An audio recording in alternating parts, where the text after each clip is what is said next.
Rupee, আপনাকে add করা হচ্ছে। আপনার মাইক্রোফোনটি আনমিউট করে আপনি আপনার মতামত আমাদের সাথে তুলে ধরতে পারেন। হ্যালো ভাইয়ারা, কেমন আছেন? ভালো আছি। জি ভাই, মাসুদ ভাইয়ের কাছে একটা প্রশ্ন। প্রথম প্রশ্ন হচ্ছে, আপনার ইউটিউব চ্যানেল কোনটা? আমি অনেকক্ষণ খুঁজতেছি, পাইতেছি না। ও, আমার ওকে, ইউটিউব চ্যানেল হ্যালো আছে, হ্যাঁ। ভালো উত্তর। আমি এটার উত্তরটা হ্যালো দিয়েছি। ভাইয়া, শুনতে পরের পাচ্ছেন? প্রশ্নটা করতে পারেন। ইন দ্য মিন টাইম আমি জি, আমার আব্দুল আলম প্রশ্ন ভাইয়ের হচ্ছে, আমি ইউটিউব চ্যানেলটা দর্শকদের দেখিয়ে দিচ্ছি। আচ্ছা, জি।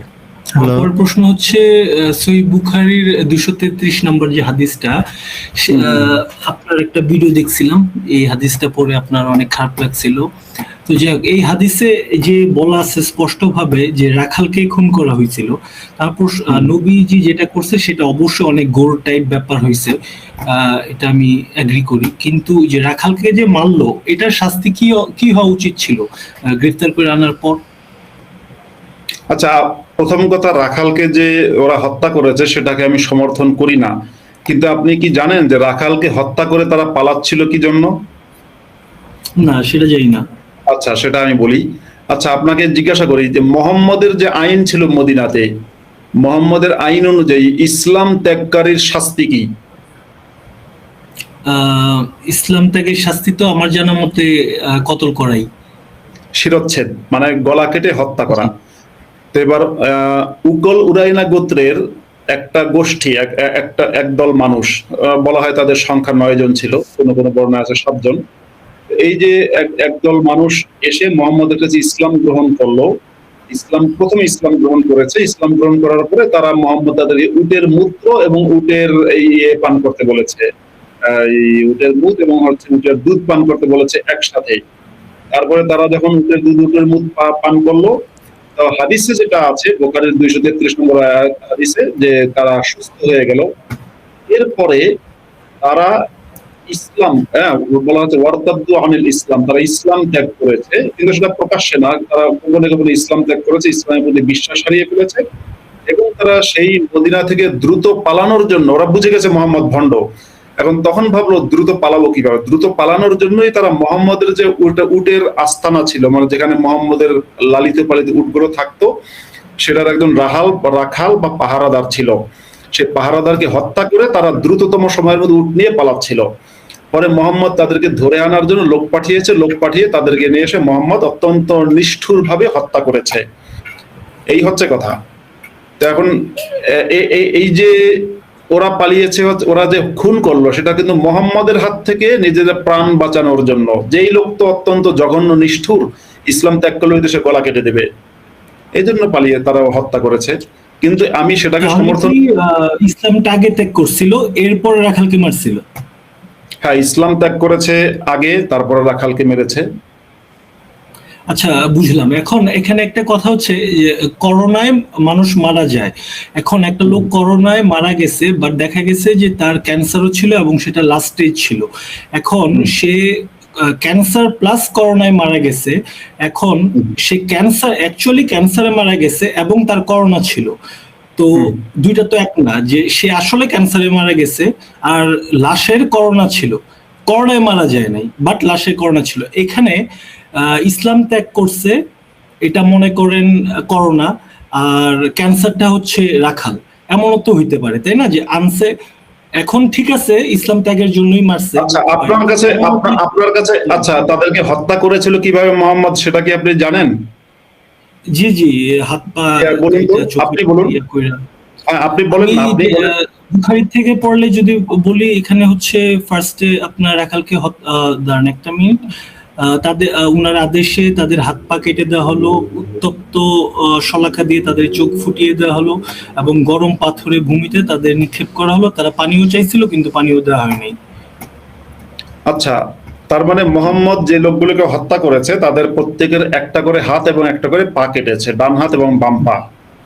জি। তারপরে মোহাম্মদ তাদেরকে লোহা গরম করে, মানে লোহার শলাকা বা আপনার পেরেক এই জাতীয় কিছু গরম করে প্রত্যেকে দুটো করে চোখ তুলে ফেলেছে, এবং সেটা মোহাম্মদ উপস্থিত থেকে দেখেছে, বা মোহাম্মদের নির্দেশে কাজগুলো করেছে মোহাম্মদের সাহাবীরা। এরপরে সেই সমস্ত লোকদেরকে আপনার মরুভূমির উত্তপ্ত বালুতে ফেলে দেওয়া হয়েছে। তাদের শরীর থেকে ব্যাপক পরিমাণে রক্ত বেরোচ্ছিল।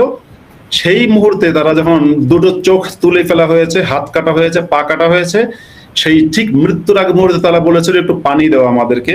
তো মোহাম্মদের কয়েকজন সাহাবী পানি দেওয়ার জন্য উদ্যোগী হয়েছিল, তাদের একটু মায়া লাগছিল পানি দিব কিনা। মোহাম্মদ বলেছে না, পানি দিও না। ফামা সুকু হাত্তা মাতু, হাদিসের মধ্যে আছে তাদেরকে পানি দেওয়া হলো না এবং তারা এক পর্যায়ে মারা গেল। এই ধরনের নিষ্ঠুর হত্যাকাণ্ডকে আপনি কি বলবেন? এটা তো অবশ্যই বাজে, এটা অবশ্যই গৌর হইছে, এটা মানে খুবই বাজে, এটা খুবই বাজে ভাবে মারা হইছে। কোন একটা আইনের আন্ডারে আনার পর হয়তো এখানে ফুল স্টপ ভাই। আপনার যে বিবেকবোধ জাগ্রত হয়েছে, আপনি যে মোহাম্মদের এই অপরাধটাকে বাজে বলছেন, এটাকে অপরাধ হিসেবে মেনে নিচ্ছেন, ফুল স্টপ। আপনাকে আমি সম্মান করি, শেষ। আপনার অন্য কোনো কোয়েশ্চেন থাকলে বলুন। আচ্ছা ভাইয়া, না আমার আজকে আর কোনো প্রশ্ন নাই। থ্যাংক ইউ ভাই। অনেক ধন্যবাদ দ্রুপি আপনাকে যুক্ত হওয়ার জন্য। আমি অনুরোধ করব যাদের যেমন আচ্ছা যাদের প্রশ্ন হয়ে যাবে, যদি একটু আপনারা তারপরে গিয়ে ইউটিউব থেকে দেখেন তাহলে সুবিধা হয় কি, যে অন্য গেস্ট যারা প্রশ্ন করতে চান তাদের ঢুকে প্রশ্ন করতে সুবিধা হবে। শুভ, আপনি কি শুনতে পাচ্ছেন এখন?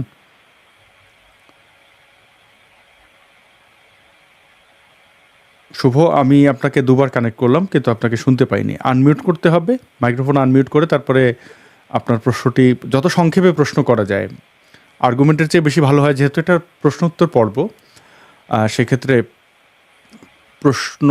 আচ্ছা, শুভকে পাইনি, এটা অ্যানোয়িং যে আপনি। আচ্ছা, আমি একটা প্রশ্নের উত্তর দিই। একজন লিখেছে আপনি আবার কিসের হাফেজ, আমাকে কোশ্চেন করেছে। আমি তাকে জানিয়ে দিই আমি কোরআনের হাফেজ, এবং যদি বিশ্বাস না হয় কোরআনের হাফেজ যে কাউকে লাইভে নিয়ে আসেন, সে আমাকে কোরআনের যে কোনো আয়াত বলবে, আমি তার পরের আয়াত পুরো একাধারে পড়তে থাকবো। এদের মন্তব্যগুলো মাসুদ ভাই এরা করবে, বিচ্ছিন্ন মন্তব্য করে, কারণ আপনি হাফেজ কিনা সেটা তো মানে যে কেউ আপনার 2-4 মিনিট ভিডিও দেখলেই বুঝতে পারবে। তো সেটা এখন এর চেয়ে মানে এই যে প্রশ্নটা, এই হাফেজের প্রশ্ন যদি আপনাকে বুঝতে না পারে, তাহলে বাংলাদেশে এমন তো কোনো হাফেজ নাই যাকে প্রশ্ন মানে হাফেজ কিনা সেটা জিজ্ঞেস করবে। মানে হাফেজ কি না জিজ্ঞেস বা বোঝা যায় তার আচরণগত কারণে। এবং সবাই তো সনদ, এইখানে তো আর কোনো ব্যাচ থাকে না যে আমার এই সনদ আছে, এই ব্যাচ আছে। সেই প্রযুক্তিগত দৌড় তো এই ইসলামিক শিক্ষা প্রতিষ্ঠানগুলোতে নেই। যাই হোক, সেটা নিয়ে আমরা সিকিং ট্রুথ, আপনাকে যুক্ত করা হচ্ছে, আপনি আপনার মন্তব্য তুলে ধরেন। হ্যালো, আমাকে কি শোনা যাচ্ছে? হ্যাঁ, শুনতে পাচ্ছি। আচ্ছা, আমার একটা প্রশ্ন ছিল। আমি একটা ভিডিও দেখেছিলাম ডেভিড উডের, নিশ্চয়ই চিনেন, সে একজন নামদানি ইউটিউবার। সে হচ্ছে গিয়ে ইসলাম বিরোধী অনেক কথাবার্তা বলে। তো সে বলছিল যে মোহাম্মদের একটা কাহিনী আছে যেখানে উনি গিয়েছিল ইহুদিদেরকে মারতে। তো ইহুদি একজন মহিলা তাকে বিষ খাওয়াই দিয়েছিল। তখন হচ্ছে গিয়ে মোহাম্মদ বলছিল যে আমার মানে গলাটা কে যেন মনে হচ্ছে যে চেপে ধরছে। তো সেরকম পরবর্তীতে এর আগে একটা পুরাণে আয়াত নাজিল করেছিল যে আল্লাহ, আমি যদি মানে কখনো কোনো মানে আপনার বক্তব্য বা আপনার মেসেজটা আমি ভুলভাবে মানে দেই, সেক্ষেত্রে আমার গলা যেন আপনি কেটে ফেলেন, মানে গলা যেন কেটে ফেলেন। তো এখন সে তো তার কথাটাই, আল্লাহর কথাটাই সে নিজে প্রমাণ করলো এবং তার সাথে সেম কাহিনীটাই ঘটলো। তো এটা কি সত্য নাকি জানতে চাচ্ছি। হ্যাঁ, এটা দেখুন, মোহাম্মদের নিজের কথাই মোহাম্মদ ধরা খেয়েছে কয়েকভাবে।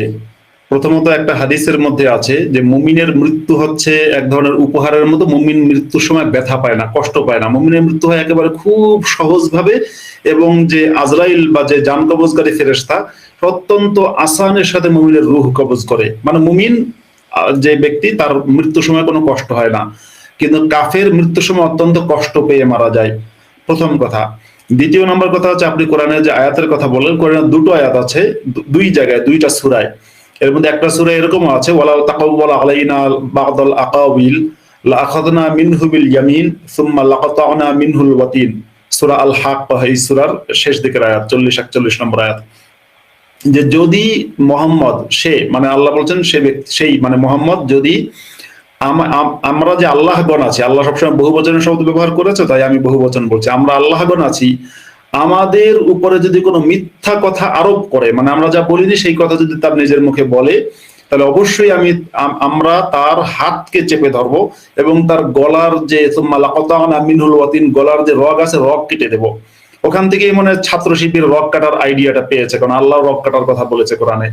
তো এই যে রগ কেটে দেওয়ার কথা বলেছে, আর কোরআনের অন্য একটা আয়াতে আছে যে মোহাম্মদ যদি আমার বিরুদ্ধে কথা বলে, আমি বলিনি এমন কথা বলে, তাহলে আমি তাকে দেখে নেবো, আমি তাকে শেষ করে দেবো, এই মানে এক ধরনের হুমকি আছে। তো সেই সমস্ত ক্ষেত্রে দেখা যায় মোহাম্মদ যেভাবে মৃত্যুর সময় যন্ত্রণা পেয়ে মারা গেছে, বিষের যন্ত্রণা, তা মোহাম্মদকে তো মুমিন হিসেবে বলা যায় না ভাই। মুমিন হলে বেশ ব্যথা পাবে কেন? আল্লাহ তো চাইলে ব্যথাটাকে ভ্যানিশ করে দিতে পারতেন। মোহাম্মদ কেন ব্যথা পেল? মোহাম্মদ কেন কষ্ট পেল? মোহাম্মদ তো পৃথিবীর সমস্ত মানুষের মধ্যে সবচেয়ে কম মৃত্যু যন্ত্রণা ভোগ করার কথা, সবচেয়ে কম, কিন্তু মোহাম্মদ এত ব্যথা পেল কেন?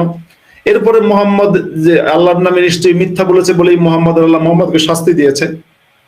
যদিও এটা ফান করে বললাম, কারণ আল্লাহ নামক কোনো পদার্থে আমরা বিশ্বাসই করি না। ধন্যবাদ ভাই। ধন্যবাদ। হ্যাঁ, আপনাকে ধন্যবাদ প্রশ্ন করার জন্য। নতুন প্রশ্ন।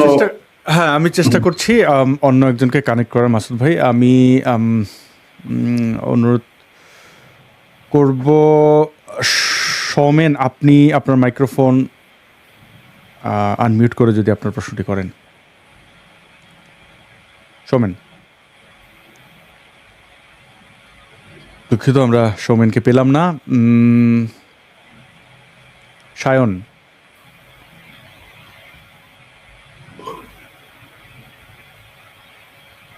পেলাম না। জহির, আপনি কি শুনতে পাচ্ছেন?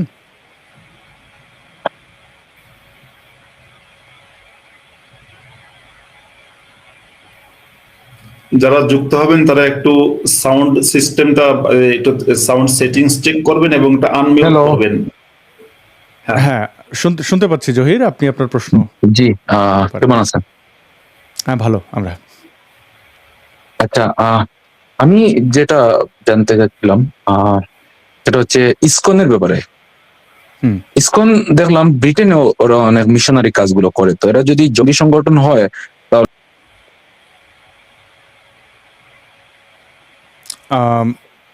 জহির, আপনাকে আর পাচ্ছি না।